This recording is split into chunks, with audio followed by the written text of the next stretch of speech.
제가 오늘 한강 선생님의 한강 3부작 강의를 끝나고 이제 들어왔어요.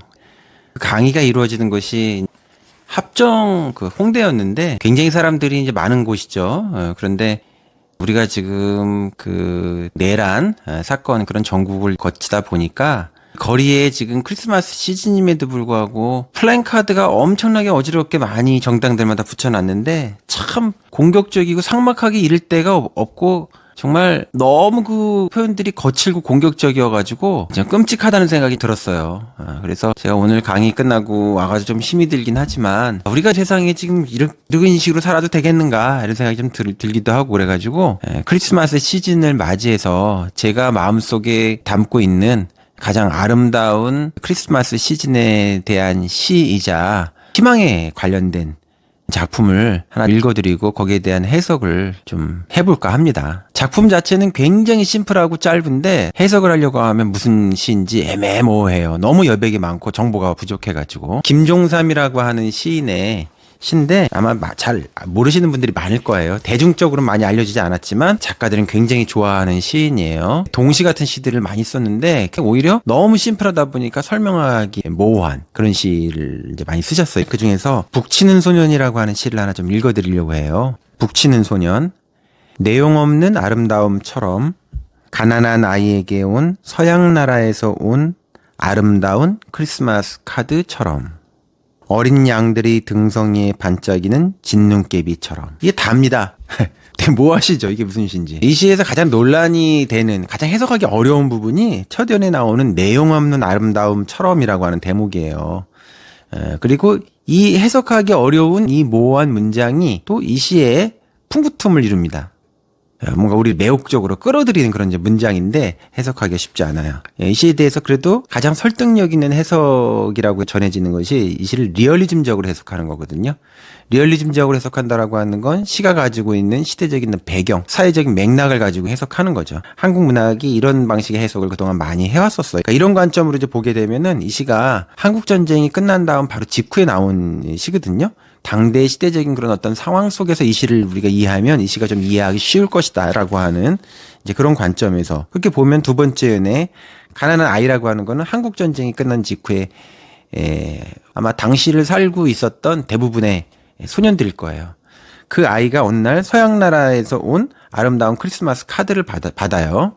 리얼리즘적인 관점으로 보게 되면 아무래도 서양 나라에서 온 아름다운 크리스마스 카드라고 하는 건 전쟁 직후에 이런 카드라고 하는 거 아마 위문편지 받듯이 받게 된 그런 카드고 이런 카드를 받는다라고 하는 건 아무래도 학교에서 받는다든가 아니면 전쟁 고아가 많았기 때문에 보육원이나 고아원에서 받는다든가 이런 상황을 예측해 볼 수 있죠. 아이는 전쟁의 폐허 속에서 가난한데 서양에서 보내온 카드를 받은 아이가 이 현실과 이 크리스마스 카드 사이에 큰 괴리를 느끼면서 갖게 되는 상황의 비극을 보여주는 거고 첫연에 나오는 내용 없는 아름다움이라고 하는 건 그런 상황적인 대립, 거기서 느껴지는 비극성. 그러니까 무의미한 아름다움이라는 거야. 그 아름다움이 무의미하다.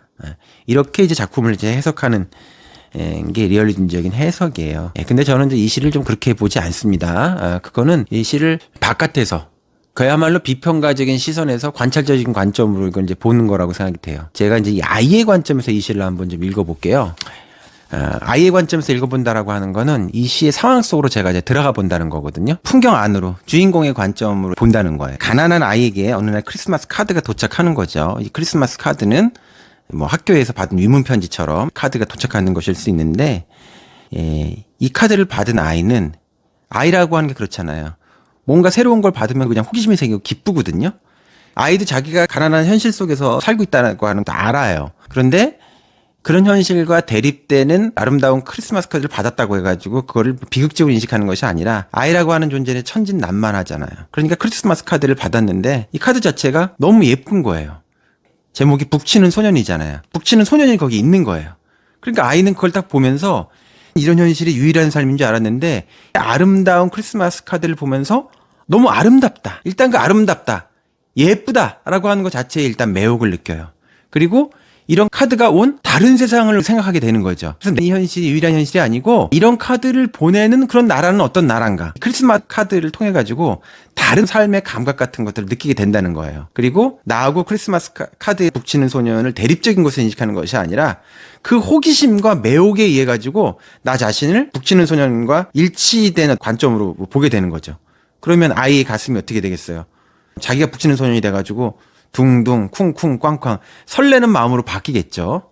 그 설레는 마음으로 바뀌는 그 자체가 새로운 감각에 내가 이렇게 감각을 경험하게 되는 거고 그런 감각의 전이를 느끼게 되는 거죠. 첫 연애 내용 없는 아름다움이라고 하는 건 리얼리즘적 해석처럼 무의미한 아름다움이 아니고 원래 아름다움이라고 하는 건 내용과 무관하게 매혹당하는 거거든요. 예를 들면 어떤 사랑에 우리가 매혹되는 순간을 보세요. 누군가에게 매혹될 때 보면은 그 매혹의 이유를 우리가 아는 게 아니에요. 논리적으로 매혹되는 것이 아니라 그냥 매혹되어 가지고 상대에게 붙들리는 것이거든요.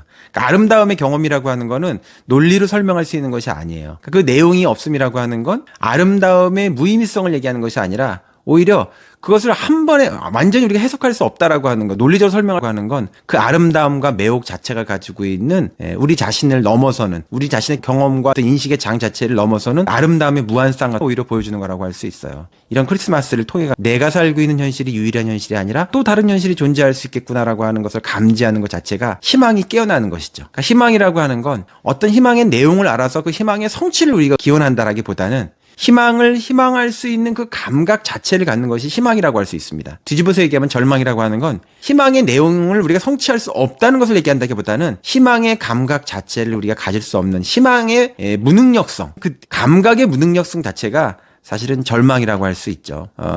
먼 나라에서 온 이 크리스마스 카드는 그런 점에서 단순한 그냥 카드라기보다는 내가 살고 있는 현실이 아무리 절망적이라 할지라도 이 현실 너머를 우리가 지각하고 감각할 수 있는 희망을 희망할 수 있는 그런 어떤 삶의 계기들을 경험하게 되는 그런 존재의 사건 같은 거라고 할 수 있겠습니다. 크리스마스에서 가장 많이 얘기되는 것 메시아라든가 구원이라든가 이런 의미를 이제 얘기를 하는데 이 종교에서 이야기되는 메시아나 구원이라고 하는 것이 바로 이렇게 내가 살고 있는 삶의 현실 너머를 의욕하고 희망할 수 있는 희망의 메타포 개념으로 얘기되는 것이라고 할 수 있겠죠.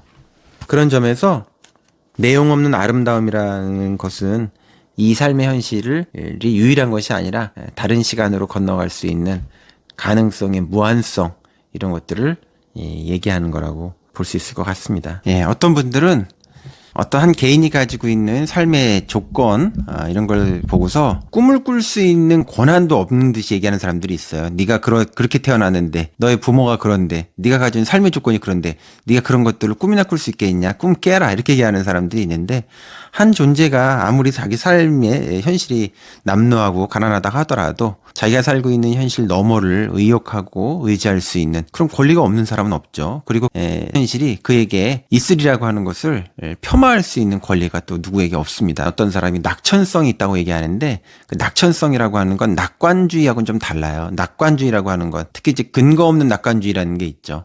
그 근거 없는 낙관주의라고 하는 거는 그냥 좋으면 좋은 거고 내일은 희망이 뜰 거야 라고 하면서 그냥 뭐 다 잘 될 것처럼 얘기하는 정신승리 같은 것이 사실 낙관주의이고 낙천성이라고 하는 건 삶의 현실이 아무리 힘들다 하더라도 그럼에도 불구하고 너머를 의지할 수 있는 주체의 능력 같은 것이거든요. 명랑한 힘 같은 거죠. 옛날에 황현우 선생님은 그 명랑함이라고 하는 것 자체도 하나의 윤리적 태도가 될 수 있다고 하셨는데 특히 이 예술이라고 하는 것이 시라고 하는 것이 여기서 나오는 이 느닷없는 크리스마스 카드 같은 것이 인간의 현실을 다른 현실로 넘어갈 수 있게 하는 그런 것들을 의지하고 의욕하게 하는 훈련 같은 것이라고 볼 수도 있죠. 또 우리가 선택할 수 있는 것은 아니지만 그런 어떤 감각을 깨어나게 하는 존재 사건 같은 것이 있어요. 특히 뭐 사랑의 사건이라든가 이런 것들이 어떤 존재 자체를 가난한 아이를 북치는 아이처럼 바꿔서 우리가 다른 세계에 참여할 수 있게 하는 에너지 전환 같은 것들을 이제 만드는 존재 사건 같은 것들이 이런 것이죠. 크리스마스에서 얘기되고 있는 구원이나 메시아 같은 것도 결국 그런 희망의 어떤 사건, 낙천성과 아름다움, 사랑 이런 것과 만나는 사건에 대한 하나의 종교적 메타포라고 얘기할 수 있겠습니다. 좀 낙천적인 것이 필요한 시대가 도래한 것 같아요. 힘을 내시죠, 우리 모두.